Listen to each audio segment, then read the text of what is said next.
Hi, everybody. I hope I'm connected. Um, Let me see. Come on here. Make sure I'm doing everything right because there's been a little bit of censoring going on or technical difficulties. Who knows? Who knows, right? But today is day 1014. Day 1014 since Richard vanished from the barracks on a very supposed to be secured military installation from a very secured supposed to be barracks with standard operating procedures. Thank you. Thank you. It's 11 o'clock. We've had a very busy day today because Quantico was the CID headquarters in Quantico were in contact with us today. Again, they reached out, moving forward for, well, I really can't say, I'm not at liberty to say exactly everything why they reached out to us. I just can tell you that it's a big step in the right direction. We of course, we don't have trust. The trust has been broken a long time ago. But trust can be mended, right? With some hard work. And they reached out today, and it looks like they want to mend that trust, right? They want to move forward, and the rest. As soon as I am at liberty to tell everyone, I will definitely tell everyone. But I did want to say, hey, there's a little skip in my walk today because of Quantico reaching out to us, and that's a positive thing. That's a positive thing instead of me, getting so frustrated.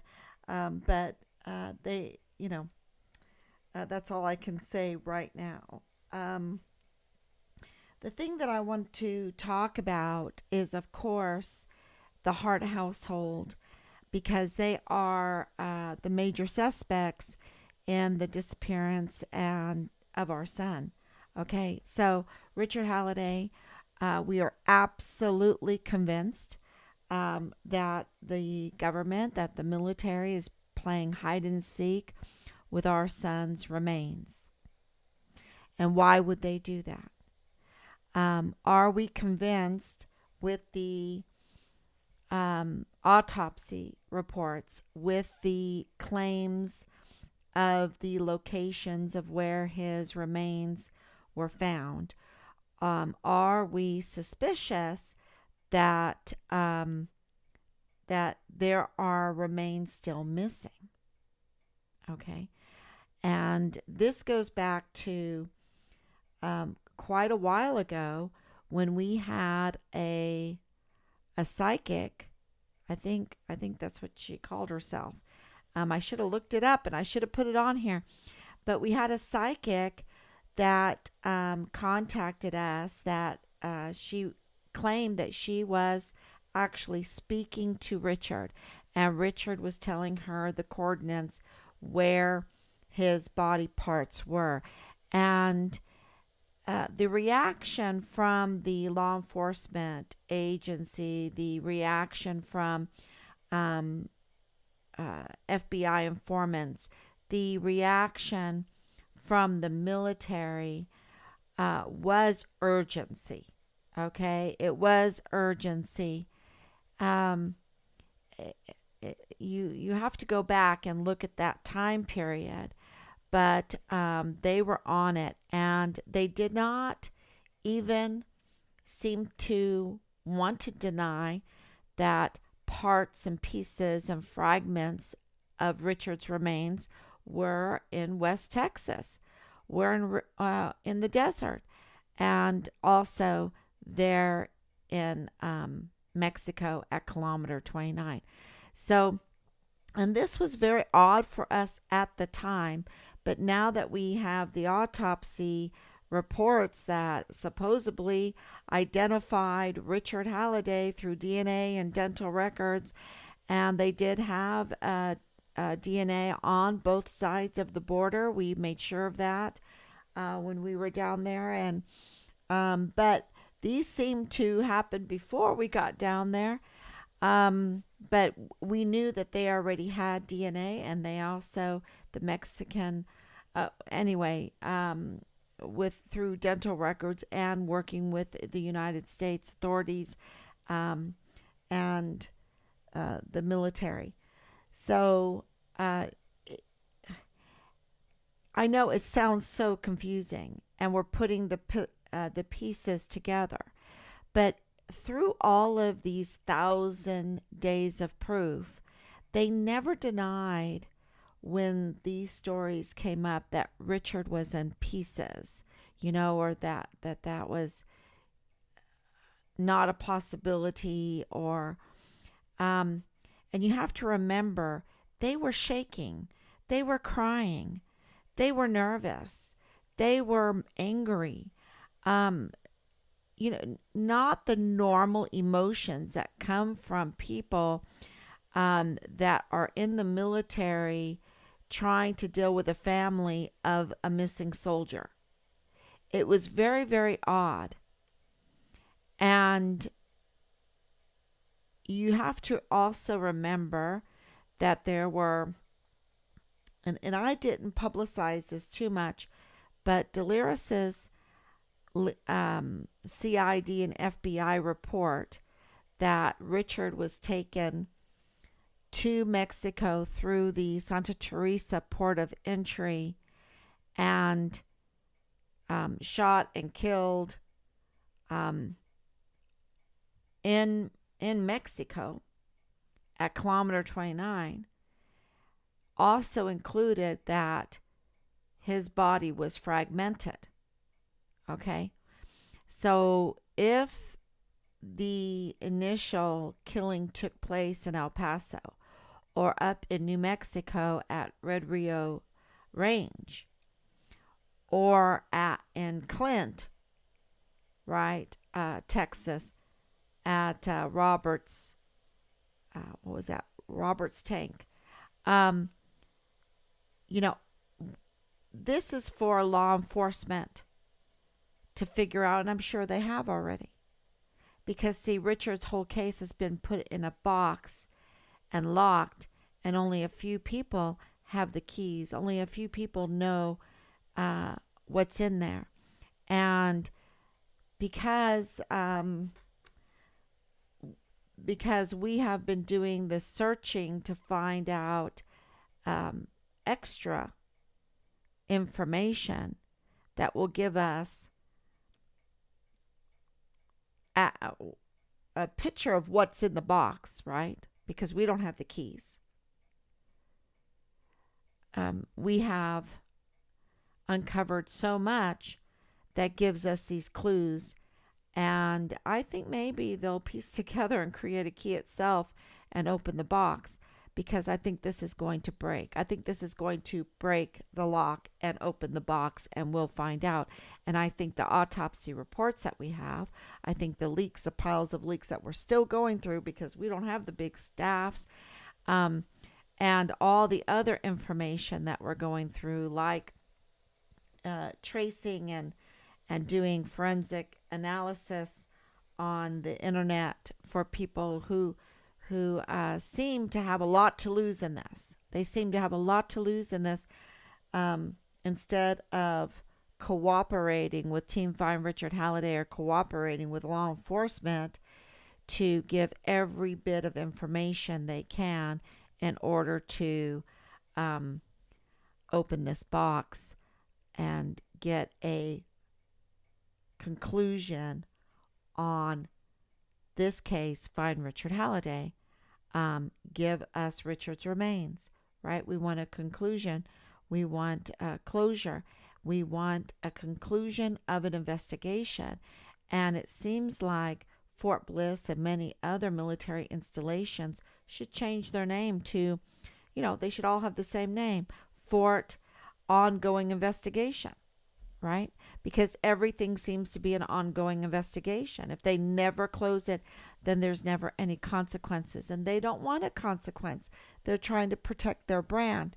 But what is their brand? Their brand to me is um, the facade of the military that the best way I can describe this is a wolf in sheep's clothing. You have a criminal syndicate that is wearing the facade of our military in order to get privileges and financing and respect, and also, not that we respect them, but they get this undeserved respect because they are in uniform. And that's what I really want to talk about today is how dangerous this has gotten with our military and also law enforcement and also the Department of Justice. So, which is law enforcement, right? Um, and why do I say this? Because we have the case of the Hart family, and they are in uniform, y'all. They are veterans. They are veterans, and they also work and contract with the military closely.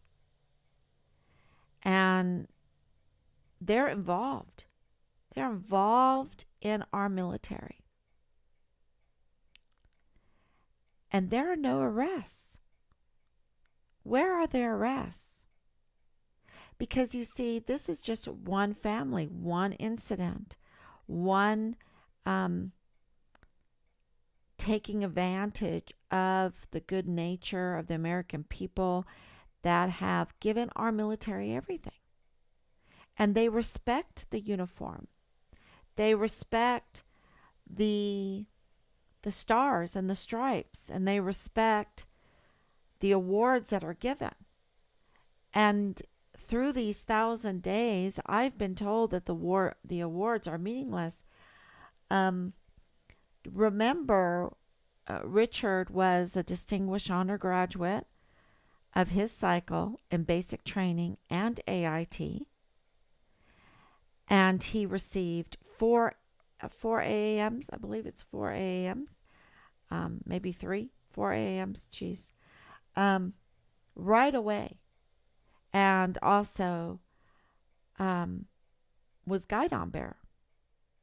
And I was told when I mentioned that, and why isn't the military mentioning that to the news media to garner ears, eyes, mouths in order to get information to find Richard and get to the bottom of this quickly? Because they had this decorated young soldier right there. They had, they had something good they could tell. He's a yellow Interpol. He is the Distinguished Honor Graduate for basic training. He is a 300 plus PT score soldier. He is a this Distinguished Honor Graduate for AIT, Advanced Individual Training. He's our guidon bearer. He's Delta Battery's guidon bearer. They had these truths, these facts that they could use to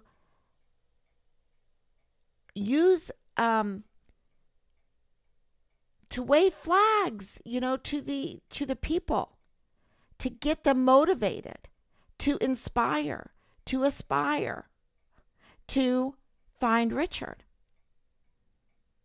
And they didn't do it.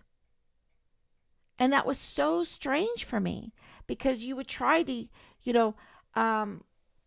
oh, where is my earring? I love these earrings. They're the most beautiful earrings. My father gave me these earrings.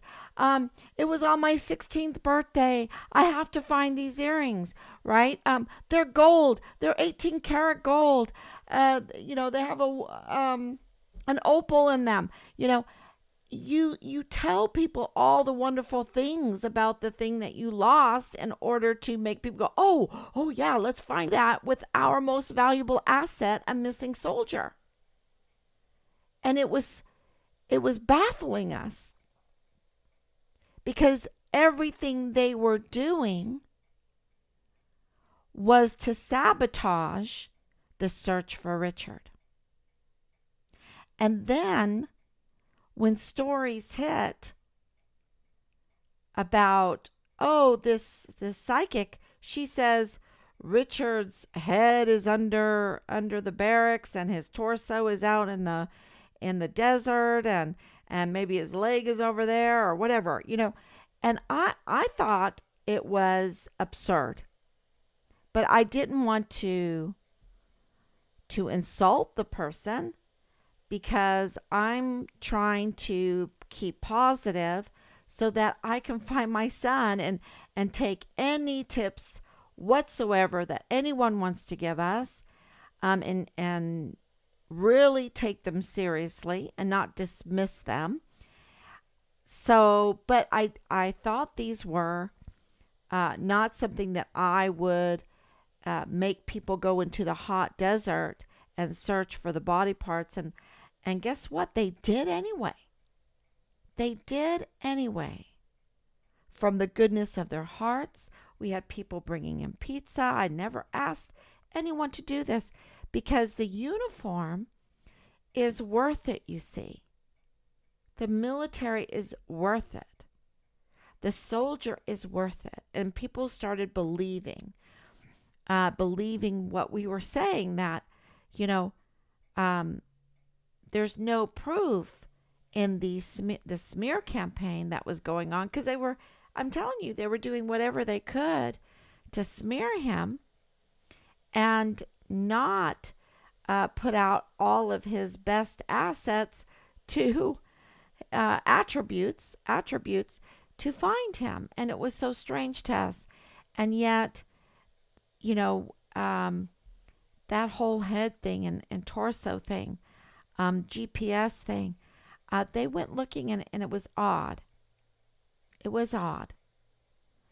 But now it makes sense, because I absolutely think that there are still body parts missing. I don't think they have all of him.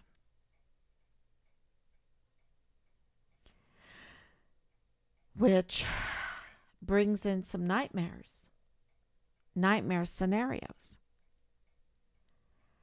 But at that time, when you look at the autopsies and you look at the reports of where they were finding the body parts, and you look that they were organized when they decided that they were going to, this is a scenario, that they